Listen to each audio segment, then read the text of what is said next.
Have you ever said, "Put your shoes on. Put your shoes on"? I said put your shoes on. Why are your shoes still not on? And somehow they still aren't on. If you feel like a broken record in your own house, you're not alone. Most parents think kids don't listen because they're defiant, stubborn, or distracted. But here's the truth. Children often don't listen because the way we give instructions accidentally trains them not to. Today, I'm going to show you exactly how to get your kids to listen without yelling, without repeating yourself 5 times, and without power struggles. These are practical, psychology-backed strategies that actually work in real homes, especially during chaotic mornings, bedtime battles, and those "I asked you 3 times" moments. Let's get into it. 1. Why kids stop listening. Before we fix it, we need to understand it.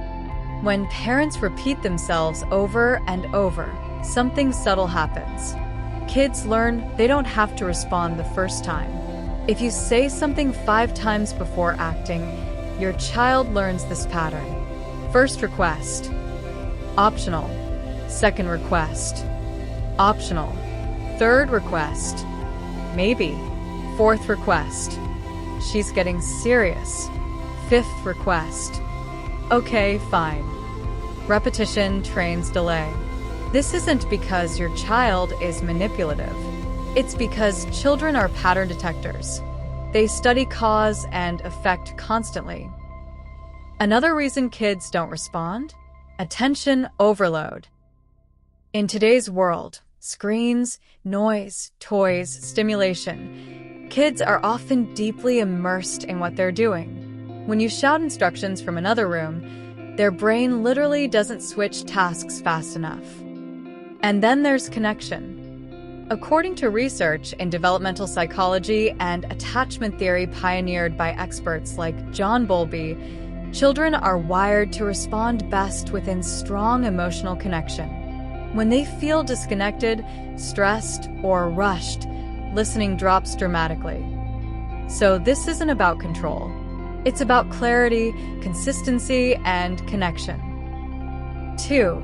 The one-time rule. The first strategy is called the one-time rule. You say it once, calmly, clearly, then you follow through, not louder, not angrier, not 5 more times. Here's how it works. Step 1, get close. Step 2, get eye contact. Step 3, say the instruction clearly. Step 4, pause. For example, instead of yelling from the kitchen, turn off the TV, walk over, touch their shoulder, make eye contact, say, "It's time to turn off the TV," then wait.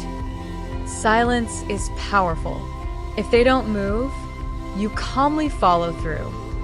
You walk over and turn it off. No lecture, no extra words. When you repeat, you teach them they can ignore you. When you follow through calmly, you teach them your words matter. This takes consistency for about 2 weeks before you see dramatic change. But it works. 3. Connect before you direct. Many parents give instructions while their child is emotionally elsewhere. Imagine you're deeply focused on something and someone barks orders at you. How do you feel? Now imagine someone says your name gently, kneels down, makes eye contact, and speaks respectfully. Completely different response. Before giving an instruction, connect. Use their name. Lower your voice. Brief physical touch. For example, instead of, "Go brush your teeth," try, "Hey Maya." Wait for eye contact. Then say, "It's time to brush your teeth." That 5-second connection increases compliance dramatically. When a child feels seen, their brain shifts from resistance to cooperation. Connection first. Direction second. 4. Stop asking when it's not a choice. This one changes everything. Parents often phrase commands as questions. Okay, can you clean your room? Do you want to get dressed? But if it's not optional, don't ask it like it is. When you ask a question, children think they have a choice. Then when they say no, you override them. That creates power struggles. Instead of, can you put your plate away? Say, put your plate in the sink. Calm, clear, kind, certain. Save choices for things that are actually choices. Blue shirt or red shirt. That builds cooperation without confusion. 5. Use fewer words. When kids don't listen, parents often talk more. Long explanations, mini lectures, emotional speeches.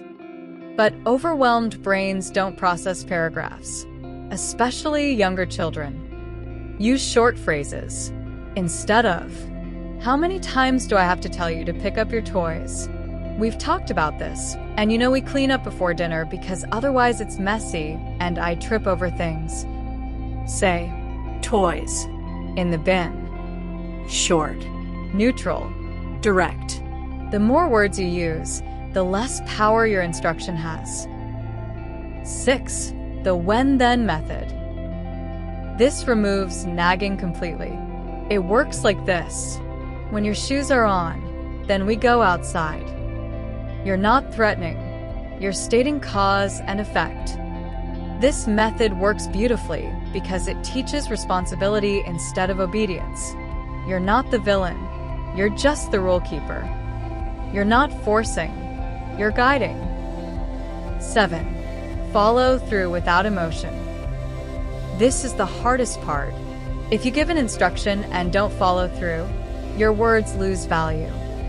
If you threaten a consequence and don't enforce it, your authority weakens. The key is calm consistency, not anger, not frustration. Just follow through. For example, it's time to leave. If they refuse, you help them to the car. Not yelling, not shaming, just moving forward. When consequences are predictable and emotion neutral, kids learn quickly. When consequences are explosive and inconsistent, they gamble. Consistency builds listening. 8. Praise listening. Parents often notice misbehavior more than cooperation, but attention shapes behavior. If your child listens the first time, say it. I like how you came right away. Thank you for listening. That was responsible. You're reinforcing identity.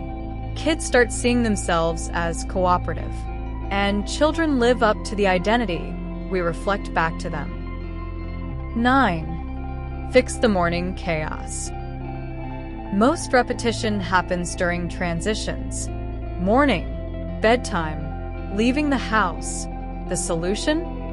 Prepare before the moment. Visual charts. Routines posted on the wall. Timers. Instead of repeating, get dressed, brush teeth, pack bag. Point to the routine chart. Let the routine speak. The more structure you build into the environment, the less you have to repeat yourself. Structure replaces nagging. 10. What to do if they still ignore you.